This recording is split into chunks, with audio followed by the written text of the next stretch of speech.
প্রথম শ্রেণীর পৌরসভা হিসাবে পরিচিত হলেও নাগরিক সেবার মান নিয়ে ক্ষোভ বাড়ছে চুয়াডাঙ্গা পৌরবাসীর মধ্যে। সড়ক, ড্রেনেজ, বিশুদ্ধ পানি ও বর্জ্য ব্যবস্থাপনার নানা সমস্যায় প্রতিনিয়ত দুর্ভোগ পোহাতে হচ্ছে চুয়াডাঙ্গা পৌরসভার সাধারণ মানুষকে। চুয়াডাঙ্গা পৌরসভা দীর্ঘদিন ধরেই প্রথম শ্রেণীর পৌরসভা হিসাবে কার্যক্রম পরিচালনা করছে, কিন্তু বাস্তব চিত্র বলছে ভিন্ন কথা। শহরের বিভিন্ন এলাকায় খানাখন্দে ভরা সড়ক, অপরিকল্পিত ড্রেনেজ ব্যবস্থার কারণে চরম ভোগান্তিতে পড়ছেন বাসিন্দারা। সেমন কোনো নাগরিক সুবিধা পাচ্ছে না তো, কারণ আমাদের রাস্তাটা দেখেন বহুবার ভেঙে গিয়েছে। আমরা বহুবার আমাদের লোকজন যেয়ে ওখানে পৌরসভায় জমা দিয়ে এসছে, আজ পর্যন্ত কিন্তু তার কোনো পদক্ষেপ নেওয়া হয়নি। যার কারণে এখানে পানি জলবদ্ধতা তৈরি হয়। আর এখান থেকে আসা যাওয়া, আমরা তো চাকরিজীবী, এখান থেকে আসা যাওয়া আমরা করতে পারি না। সামান্য কালকে একটু বৃষ্টি হচ্ছে, তাতে দেখেন কি অবস্থা। মশা, প্রচুর মশা। বিকেল 4টা-5টা থেকে শুরু হয়, আমরা তো বাড়ি দাঁড়াতেই পারি না, এমন মশা এখানে। এত মশা এদিকে, আর দেখতে তো পাচ্ছেন যে কিভাবে জঙ্গল হয়ে আসছে আমাদের এখানে। আমরা দীর্ঘদিন ধরে এই রোডটাতে যাওয়া আসা করি, আমাদের বৃষ্টি হলে পরে অনেক পানি হয়ে যায়। এই রোডে আমরা যেতে পারিনি। যে ড্রেনটা আমাদের বাস্তবায়ন হয়েছে, এই ড্রেনের আমাদের পানি দেওয়ার কোনো লাইন নেই। শুধু এই মাথার থেকে ও মাথা পর্যন্ত ড্রেন করে দিয়ে গিয়েছে, পানি কোনো জায়গায় যায় না। পাবলিক জায়গাতে ড্রেন পানি যাবে না। এটা হচ্ছে আমরা বিনীত অনুরোধ করব সরকারকে, যেন আমাদের এই চুয়াডাঙ্গা 1 আসনের এই ড্রেনের এই রোডটা, আমাদের হচ্ছে বেলগাছি রেলগেট, গুলশান পলাশপাড়া রোড, এই রোডটার জন্য ড্রেনটা আমাদের বাস্তবায়ন করার ঠিক করে, ঠিকাদার দিয়ে ভালোভাবে এটা বাস্তবায়ন করার কাজ করে। এই পাড়াটা দক্ষিণ হাসপাতাল পাড়া, হাসপাতালের অত্যন্ত নিকটে।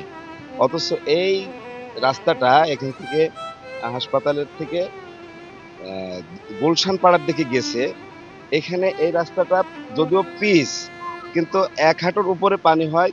দীর্ঘ 1.5 মাস থাকে, 1.5 থেকে 2 মাস এই রাস্তাটা 1 হাঁটু পানি লেগে থাকে। কোনো গাড়ি ঘোড়া এদিকে আসতে পারে না। এমনকি আমার এই 1.5 মাসের 1 মাস আমার ছাত্রদেরকে ক্লাস ছুটি দিতে হয়। মাদ্রাসার ছাত্রদেরকে ক্লাস ছুটি দেওয়ার কারণে ওদের পড়ার যে ক্ষতি হয়, আসলে এটা অপূরণীয়। এখানে যে ড্রেনটা আছে, ছাত্র ড্রেনের উপরে ড্রেন আছে, আসলে ড্রেন উপরে কোনো ঢাকনা নেই। এটা কি কত বড় যে বিপজ্জনক! এই বাচ্চারা মাঝে মাঝে পড়ে যায়, কেউ যদি দেখতে পারে তখন তোলে, না পারলে চিল্লায় একা একাই ওঠে।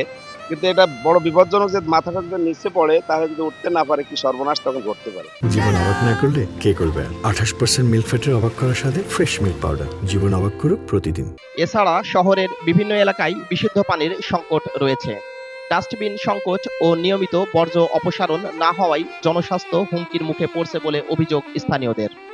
শহরের আধুনিকায়নের নানা প্রতিশ্রুতি থাকলেও বাস্তবে কাঙ্ক্ষিত উন্নয়ন দেখতে পাচ্ছেন না পৌরবাসী। দ্রুত নাগরিক সমস্যার সমাধান এবং কার্যকর উদ্যোগ গ্রহণের দাবি জানিয়েছেন সচেতন মহল। আমাদের রাস্তা অনেক ভাঙাচোরা, এখানে অনেক পানি, যখন বৃষ্টি হয় তখন বৃষ্টির পানিতে রাস্তায় অনেক পানি ভরে যায়। আমাদের স্কুলে যেতে সমস্যা হয়, হাঁটু পর্যন্ত পানি থাকে রাস্তায়। আমরা যখন সন্ধ্যাবেলা বাসায় থাকি, পড়াশোনা করি, ওই সময় মশার কামড়ে আমরা পড়াশোনা করতে পারি না। নাগরিকদের প্রত্যাশা শুধু কাগজে কলমে নয়, বাস্তব উন্নয়ন ও কার্যকর সেবার মাধ্যমে চুয়াডাঙ্গা পৌরসভা সত্যিকার অর্থেই একটি আধুনিক ও বাসযোগ্য শহরে পরিণত হোক। Naziat Hossain, face the people, Chuadanga.